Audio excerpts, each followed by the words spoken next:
Here's something that will blow your mind. Modern science can detect a single rare frog in an entire lake by testing just a liter of water. But we can't find a trace of DNA evidence for an 8-foot-tall ape that's supposedly been spotted over 10,000 times. That's such a fascinating paradox when you put it that way. The sheer number of sightings versus the complete lack of biological evidence is pretty mind-boggling. And these aren't just random people making these reports. We're talking about experienced hunters, law enforcement officers, and wilderness experts, all describing remarkably similar details across thousands of miles and decades.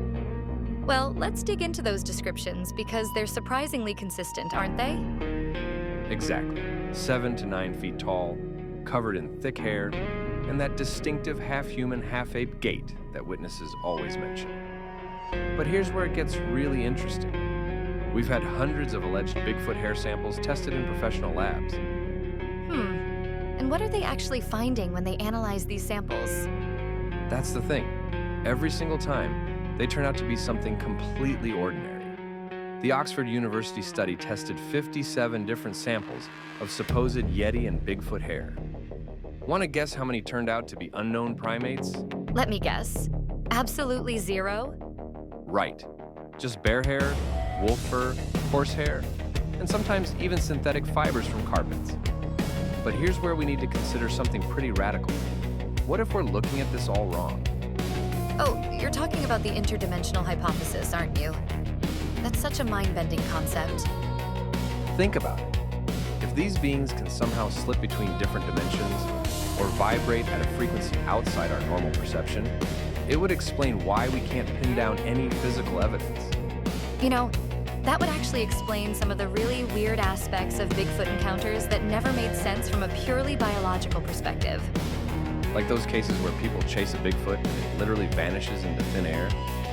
Or those bizarre instances where footprint tracks just stop in the middle of nowhere, with no signs of the creature jumping or turning around. So what you're suggesting is that maybe we're trying to solve a quantum puzzle with biological tools? Exactly. But here's the devil's advocate position. If we're dealing with a biological creature, the math just doesn't add up. A sustainable breeding population would need thousands of individuals to avoid injury. That's thousands of giant primates supposedly living in our forests. And in today's world, with millions of trail cameras and everyone carrying smartphones, you'd think we'd have better evidence by now. You know what's fascinating? Many indigenous peoples have long talked about Bigfoot having spiritual or supernatural qualities. Their oral histories often describe these beings as capable of appearing and disappearing at will. That's really interesting because it suggests they might have understood something about these creatures that our modern scientific approach is just starting to consider. The more we learn about quantum physics and multiple dimensions, the more these seemingly impossible ideas start to feel, well, not so impossible. We're discovering that reality is far stranger than we ever imagined. So, what would that mean for how we approach studying these creatures? How would you even begin to detect something that might exist partially outside our reality? Well, some researchers are already experimenting with different approaches, looking at electromagnetic field variations, infrared anomalies, and even trying to document temporal distortions during sightings. That really bridges the gap between traditional scientific research and paranormal investigation, doesn't it? And here's what I find most compelling.